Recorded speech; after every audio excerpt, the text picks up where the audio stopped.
За случувањата од североистокот во дневникот во 20 часот. Ова се најавите за денешниот ден. Откриен насад со канабис сатива во кратовското село Татомир. Започнаа уписите на факултетите. САД го изведе првиот напад врз исламската држава од Турција. Одбојкарите во Полска преку Естонија ќе се борат за финале во Европската лига. Следиме реклами, а потоа започнуваме со дневникот.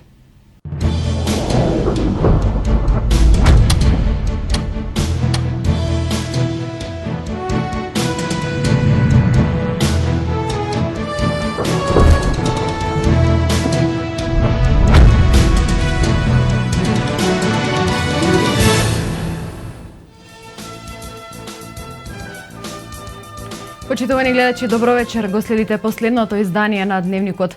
Кумановската полиција поднесе кривична пријава против СД 59 години и ТД 37 години и двајцата од Штип поради основано сомнение дека сториле кривично дело неовластено производство и пуштање во промет на наркотични дроги, психотропни супстанции и прекурзори. Двајцата осомничени во кратовското село Татомир биле откриени како одгледуваат насади со канабис сатива и при тоа на лице место во текот на вчерашниот ден биле пронајдени запленети 71 стебло. По претходно добиено оперативно сознание дека ТД 37 години одгледува насади од канабис сатива во кратовското село Татомир, полицијата од кратово извесен период превземала мерки и вчера рано наутро на самото место го лишила од слобода неговиот 59 годишен татко СД кој дошол за да ги полие насадите, како и СС 48 годишен таксист од Штип, кого СД го ангажирал 3 пати во неделата да го вози од Штип до селото Татомир.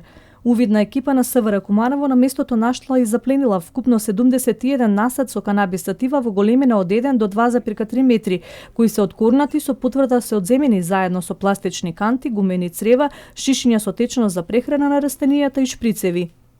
По наредба на Основен суд Штип е извршен и претрез во домовите и помошните простории на СД и ТД, при што од домот на ТД со потврда за одземени предмети се одземени еднорачно изработена најлонска кеса со непозната растителна материја, семе од растителна материја, едно луле со дробалка, 4 паковки ризли, дигитална вага, дурбин, ловечки патрони, 2 куршуми, 7,62 мм и 1 куршум за гасен пиштол.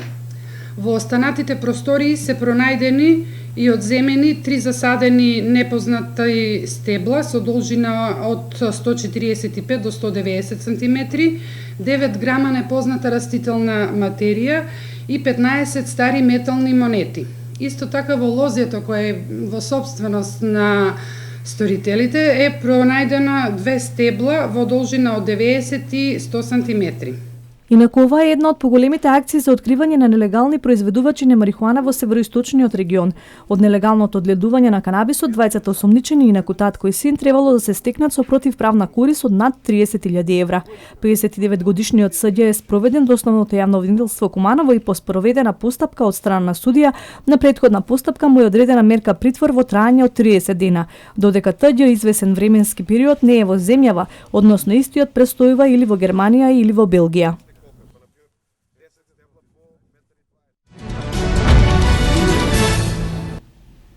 Центар за интеркултурен диалог во соработка со Центарот за истражување и креирање политики од Србија и невладината организација Beyond Barriers од Албанија во рамките на кампањата Балкан акција 2015, а по повод Светски ден на младите на плоштадот во Куманово преку флешмоб ги презентираше трите најважни проблеми, а тоа се климатските промени, сиромаштијата и нееднаквоста. Идејата е преку оваа манифестација да се подигне свеста за целите за одржлив развој на денот на младите и што е можно повеќе граѓани од Куманово да се приклучат.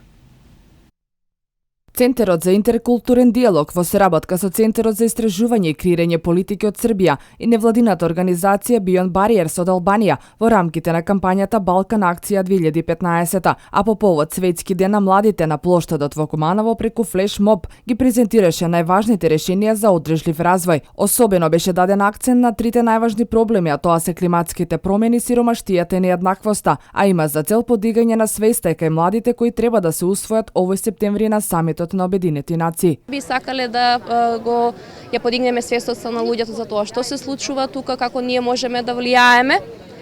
Исто така би сакала да искористам оваа прилика да ги повикам младите на поголема инклузија во процесите на донесување одлуки, на креирање политики и да ја подигнеме инклузијата на млади луѓе кои се вклучени во процесот на донесување одлуки. Идејата е преку оваа манифестација да се подигне свеста за целите за одржлив развој на Денот на младите и што е можно повеќе граѓани од Куманово да се приклучат во наредните работилници поврзани со целите за одржлив развој, а веќе во септември со Генералното собрание на Обединети нации кога целите би требало да бидат усвоени. Веќе имаме критична маса во Куманово од граѓански организации и младински лидери кои разбираат за што станува збор и ќе можат директно да се вклучат во процесите на национално ниво кои ќе се одвиваат поврзани со целите за одржлив развој. Значи, на еден начин со овој перформанс сакаме да подигнеме свесност за проблемот, за да понатаму веќе ги гледаме целите за одржлив развој како едно од можните решенија на овој проблем. Тоест, ако државите кои ги освојуваат целите за еден месец, навистина се посветат до нивно решавање, би требало овие три горливи проблеми за кои говори перформансот, а тоа се сиромаштијата, нееднаквоста и климатските промени, да бидат доведени на пониско ниво до 2030 година, како што е ставено во рамките на Обединетите нации и во рамките на програмата која се усвоила во септември.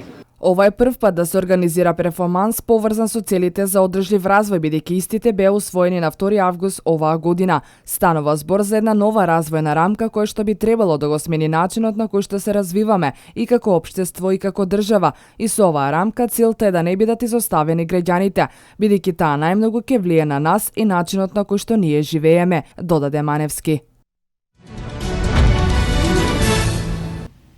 Во 1999 година од страна на Обединетите нации 12 август е прогласен како ден кога им се оддава признание на над 2 милиарди млади луѓе ширум светот на возраст од 10 до 24 години. Во Македонија почнува да се одбележува од 2000 година. Вчера тоа го сторија и младите кривопаланчани. Целиот свет го празнува 12 август како светски ден на младите со цел што поактивно да се вклучат во сите домени од општествениот живот и решавање на нивните проблеми, како би обезбедиле подобар статус во заедниците. Со трибина во организација на Центарот за младински иницијативи Цикцак, младите од општина Крива Паланка го одбележаа својот ден, кој годинава се одвива под мотото Младински граѓански ангажман. Како младинска организација во Крива Паланка, Центар за младински иницијативи Цикцак, чувствувавме обврска да го одбележиме како ден и да испромовираме дел од активностите кои што ние досега сме ги сработиле и дел од програмските задачи кои што сме ги зацртале за следниот период и воопшто што имаме предвидено како организација да ги работиме. Делот во кој што ние се залагаме да се остварат некои нешта на локално ниво, посебно со младите луѓе. Заедно со домакините во големата општинска сала присутни беа и соседите од Куманово, а своите успешни приказни пред сограѓаните ги представија две млади кривопаланчанки. Јас од присуството на млади кривопаланчани сум денеска навистина изненаден и позитивно изненаден и задоволен. Какви ќе бидат кајнив реакциите на целиот настан од присуството ми има позитивен впечаток, меѓутоа ќе видиме во следниот период какви впечатоци има тие добиено, инаку целта на настанот беше да покажеме дека во Паланка има успешни луѓе, кои што ако сакаат да работат, ако се вложат, ако се дадат себе си во тоа што го сакаат, што сакаат да го работат, може да постигнат резултати. Освен кривопаланчаните имавме гости и од Куманово кои што има некоја поинаква улога на целиот настан, да им образложат на присутните какви се можностите од членство во младинска организација или од соработка со младинска организација. Ангажманот и учеството на младите е од суштинско значење за постигнување на одржлив човечки развој. Сепак најчесто можностите за ангажирање на младите во политичката, економската и социјалната сфера се ограничени или непостоечки, истакна Петровски. Проблемот веројатно би рекол дека е сит. И институционален проблем веројатно и како младинска организација не сме се потрудиле доволно да се испромовираме. Еве ги користиме секоја прилика да се испромовираме. Меѓутоа проблемот генерално,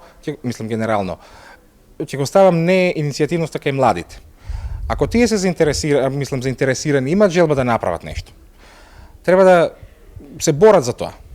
Со цел активно вклучување на младите во општествениот живот во рамки на локалната самоуправа преку предлагање на иницијативи за прашањата кои што ја засегаат младата популација во општина Крива Паланка, формиран е локален совет на млади. Македонија, како и многу европски земји, се соочува со старење на населението. Поради проблемите кои со себе ги носи трендот на демографското старење, на ова прашање му се посветува се повеќе внимание. Со зголемување на очекуваното траење на животот се зголемува и потребата за долгорочна нега и мобилни услуги за грижа на старите лица. Од таа причина се употребуваат вонинституционални форми за поддршка на старите лица. Во рамки на проектот Грижа за стари лица во домашни услови во Општинската организација на Црвен крст од Крива Паланка се одржа трекалезна маса на тема одржливост и развој на сервисите за стари лица. На средбата присуствува представници и раководни лица од Меѓуопштинскиот центар за социјални работи од Крива Паланка, филијалата на Фондот за пензиско и инвалидско осигурување, Сдружение на пензионери, Центар за поддршка на лица со интелектуална попреченост, Порака, волонтери и останати лица вклучени во проектот. Во рамките на проектот досега се офатени околу 115 лица, мислам, инаку редовно се помага на 60 корисници кои што имаат најголема потреба и се ранлива категорија на кои им е најмногу потребна помош и поддршка од Црвениот крст. Тоа е во рамките на проектот кој што го реализира Црвениот крст со поддршка на Црвениот крст на Република Македонија, други донатори и со кофинансирање на општина Крива Паланка. Меѓутоа денеска повеќе беше ставен акцентот на она што понатаму им е потребно на старите лица и од страна на сите институции, како и на самите стари лица, корисниците во проектот и на Сдруженијето на пензионери, едногласно беше потврдено дека изградбата на старечки дом е повеќе од неопходна и приоритетна за ова подрачје, бидејќи имаме лица кои што се згрижени во старечки домови во другите општини, некаде како што кажа, мислам дека бројката е над 30 на 35 лица, што значи дека и доколку веднаш биде изграден тој дом, капацитетот би бил пополнет. Истакнувајќи дека проектот значително го подобрил квалитетот на живот на старите изнемоштени лица од општината кои добиваат помош и одредени услуги од медицински лица и волонтери на Црвениот крст, Цветковска нагласи дека е формирана работна група во однос на иницијативата за изградба на дом за стари лица во општина Крива Паланка. Всушност се јавува потребата да се формира еден тим кој ќе ги на еден начин менаџира тие почетните работи околу функционирање на Центар за стари лица, обслужување на старите лица во градот, но и во руралните населби и да се најде една форма како што најблаго и најбезболно да се премине од центарот во старечкиот дом. Инаку Општинската организација на Црвен крст Крива Паланка го реализира проектот Грижа за стари лица во домашни услови од 2011 година во соработка со Републичкиот Црвен крст и со финансиска поддршка од Австрискиот Црвен крст, како и со кофинансирање од локалната самоуправа на општина Крива Паланка со поддршка од Ева на Македонија, Уника осигурување и останати донатори. Службата за дезинсекција, дезинфекција и дератизација ги интензивира активностите во летниот период, информираат надлежните од Центарот за јавно здравје. Отаму додаваат дека наскоро започнува дезинсекцијата, дезинфикацијата и дератизацијата во основните и средните училишта, како и во објектите од детската градинка. Надлежните од овие објекти веќе привршуваат со внатрешно чистење и уредување на установите, интензивно подготвувајќи се за почетокот на учебната година. Покрај третмани во јавните установи и институции, граѓаните бараат дезинфекција, дезинсекција и дератизација во летниот период. Најчесто во домаќинствата се бара дезинсекција.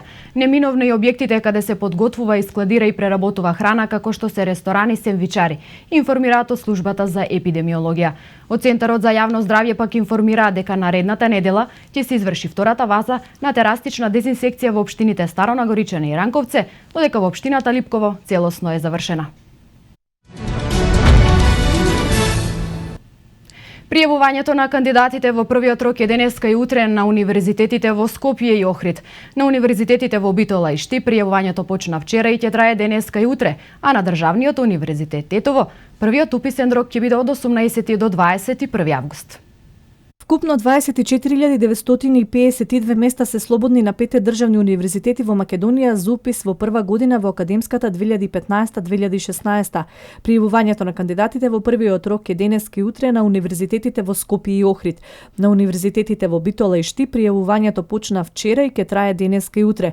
На државниот Тетовски универзитет првиот уписен рок ќе биде од 18 до 21 август. На најстариот и најголемиот универзитет Свети Кирил и Методи Скопје слободни се 10.690 места, од кои 6.330 за редовни студенти во државна квота, 3.164 за редовни со кофинансирање и 1775 за вонредни студенти. Вториот уписен рок на Скопскиот универзитет е на 3 септември, а третиот на 16 септември на факултетите на кои што има слободни места. На Универзитетот Свети Климент Охридски Битола слободни се 3803 места, од кои 2090 за редовни студенти во државна квота, 965 за редовни со кофинансирање и 748 за вонредни студенти. Вториот рок за упис на овој универзитет е на 2 и 3 септември, а третиот на 14 септември. На Државниот универзитет Тетово во 2015-2016 има 4650 слободни места, од нив 2245 се за редовни студенти во државна квота, 2045 за редовни со кофинансирање и 360 за вонредни студенти. Запишувањето на Државниот универзитет Тетово во првиот рок ќе почне идната недела. Вториот рок е од 1 до 4 септември. Универзитетот Гоце Делчев Штип објави конкурс за 5390 места, од кои 3172 за редовни студенти во државна квота, 1208 за редовни со кофинансирање и 1010 за вонредни студенти. На УГД Штип вториот уписен рок е на 24 и 25 август, а третиот на 4 септември. Денеска се одбележува 14 годишнината од потпишувањето на Охридскиот рамковен договор со кој се стави крај на конфликтот во 2001 година и се постави рамка за меѓуетнички соживот и евроатлантска перспектива на државата. На денешен ден пред 14 години во председателската резиденција на Водно во Скопје потпишан е Охридскиот рамковен договор, политички документ за решавање на тогашната криза во Македонија. Документот го потпишаа председателот на Македонија Борис Трајковски и лидерите на ВМРО ДПМН и Љупчо Ѓоргиевски, на СДСМ Бранко Црвенковски, на ДП Арбен Џафери и на ПДП Имери Мери. На потпишувањето на документот присуствуваа и високи меѓународни представници. Преговорите кои започнаа во Скопје, а потоа продолжија во Охрид, завршија со парафирање на документот во Охрид, кој 3 дена подоцна беше потпишан во Скопје. Подписници на договорот во својство на гаранти беа и специјалните представници на ЕУ и САД Франсуа Леотар и Джеймс Пердју, кои учествуваа во преговорите. Преговорите за Охридскиот рамковен договор почнаа во Скопје, потоа продолжија во вилата Билјана во Охрид во јули и во август 2001 година. Покрај подписниците во разговорите учествуваа и Хавиер Солана, тогаш висок представник на Европската унија за безбедносна и надворешна политика, и Питер Фейт, представник на САД, како и повеќе правни експерти од Македонија. Секретаријатот за спроведување на рамковниот договор по тој повод организира конференција на тема Европскиот модел на помирување, Охридскиот договор. Мартинијан Кириловски ја промовираше својата нова песна која носи наслов Јас знам, за која сними и видеозапис.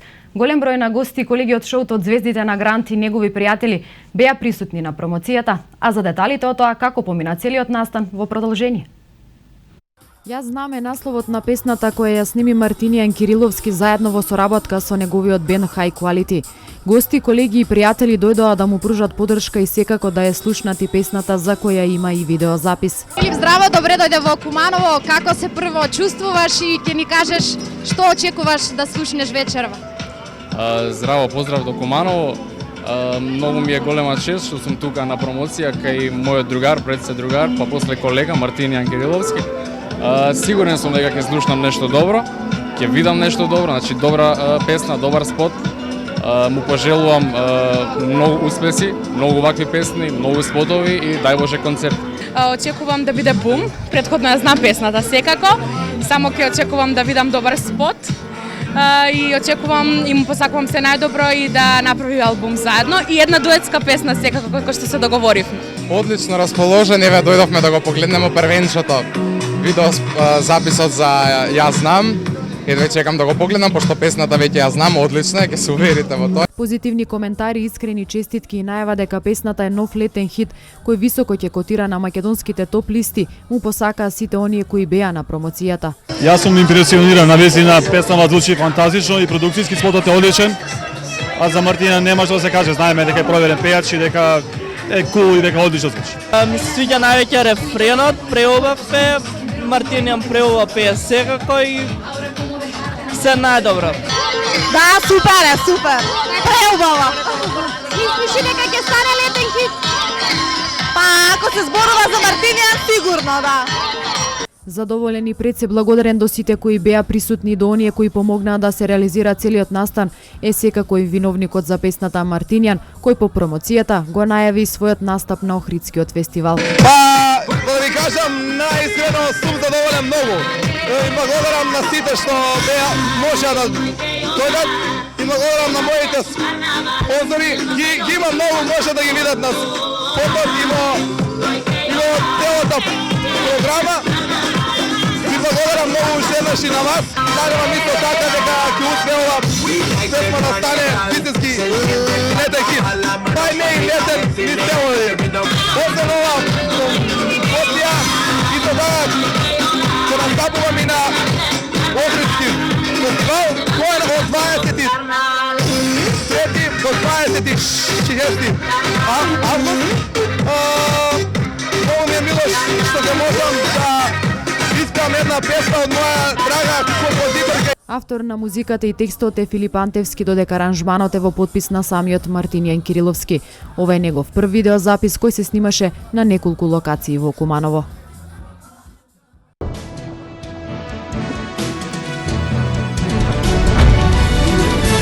САД го извеле првиот напад со авиони F-16 од воздухопловната база Инџирлик во Турција на позиции на Исламска држава во Сирија. Вести од светот. Соединетите американски држави го извеле првиот напад со авиони F-16 од воздухопловната база Инџирлик во Турција на позиции на Исламската држава во Сирија. Пентагон соопшти дека мисијата со борбените авиони F-16 почнала, но без да наведе детали, истакнувајќи дека биле погодени голем број цели во Сирија.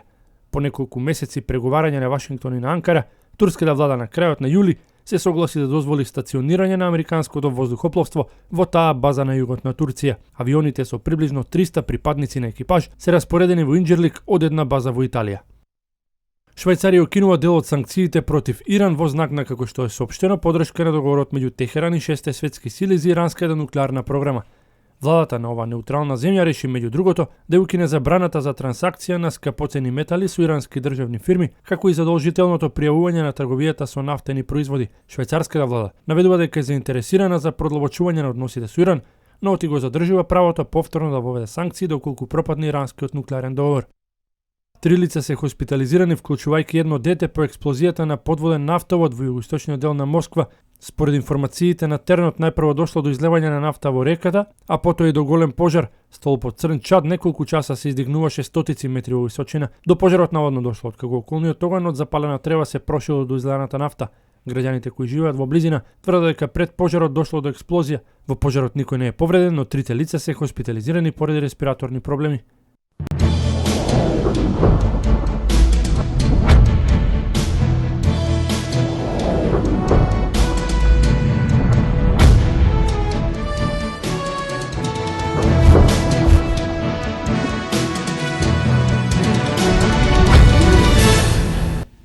Македонската одбојкарска репрезентација во овие моменти во полскиот град Валбжих го игра полуфиналето од Европската лига. Противник за влез во финалето ни е Естонија, селекција која што во првите 2 кола постигна 2 победи над Македонија. Затоа во нашиот табор ја посекуваат победата за реванш на двата пораза. Откако беше познато дека Естонија ќе биде нашиот ривал, капитенот Никола Ѓоргиев истакна дека можеме да дојдеме до победа.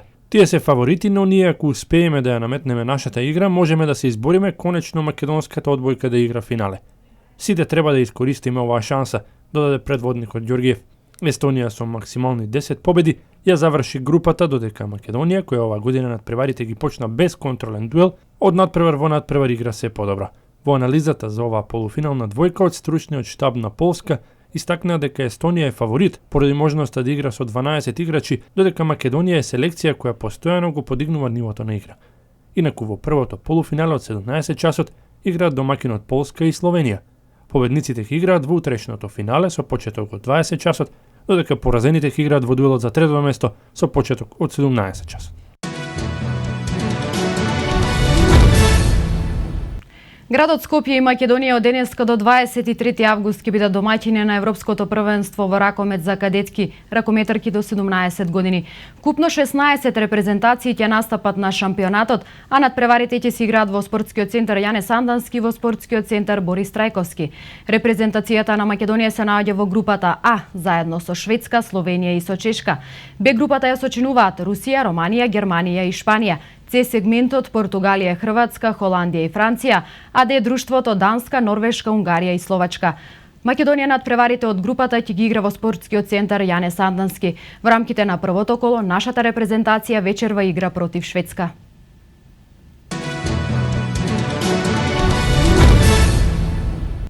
Екипата на Милан е победник на годинешното издание на Тим Трофејот, на кој учествува уште Интер и Сасуоло.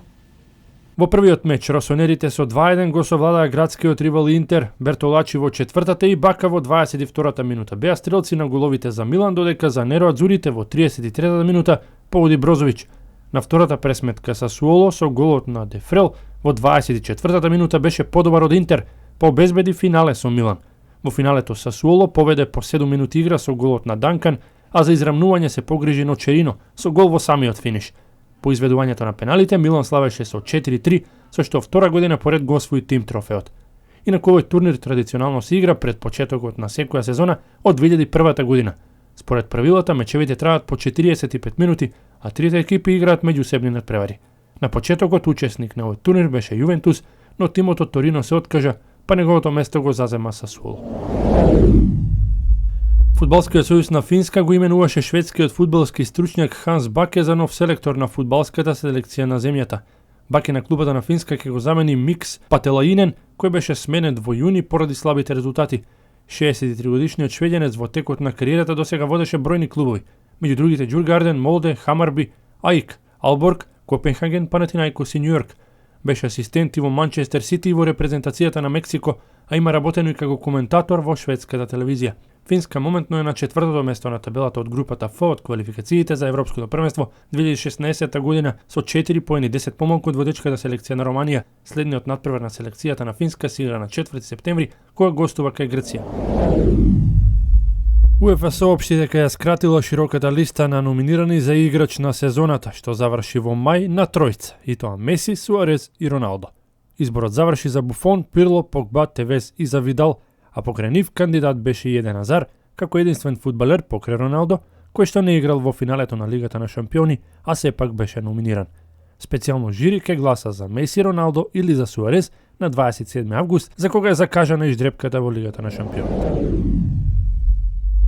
Сити Кевин Дурент нема дилема за тоа кој кошаркар е најдобар на светот. Не сакам да покажам непочитување кон другите кошаркари, но јас сум најдобриот играч на светот. Само е потребно тоа да го покажам и докажам. На крајот од минатата сезона не заслужив да се борам за титулата MVP, но следната сезона ќе биде друга приказна, вели Дурент. 26 годишниот Дурент поради тешка повреда одигра само 27 мечеви во регуларниот дел од НБА лигата, а неговиот тим не успеа да се пласира во плейофот. Тој беше втор пик на драфтот во 2007 година.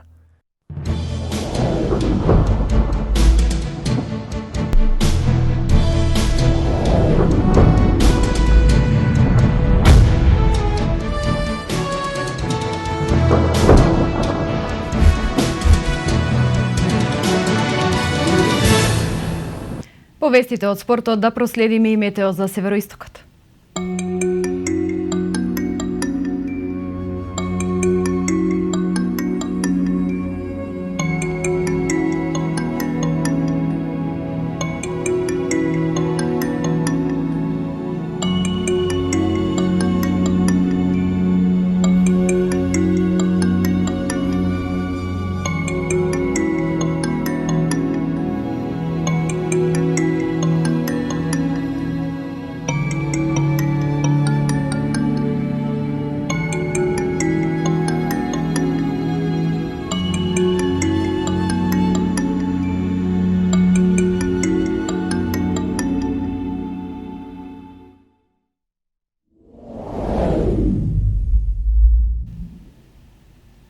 Дневникот заврши, јас ви благодарам на вниманието и ви посакувам убава вечер. Во продолжение за сите оние кои што пропуштија, слушнете ја новата песна на Мартинијан Кириловски.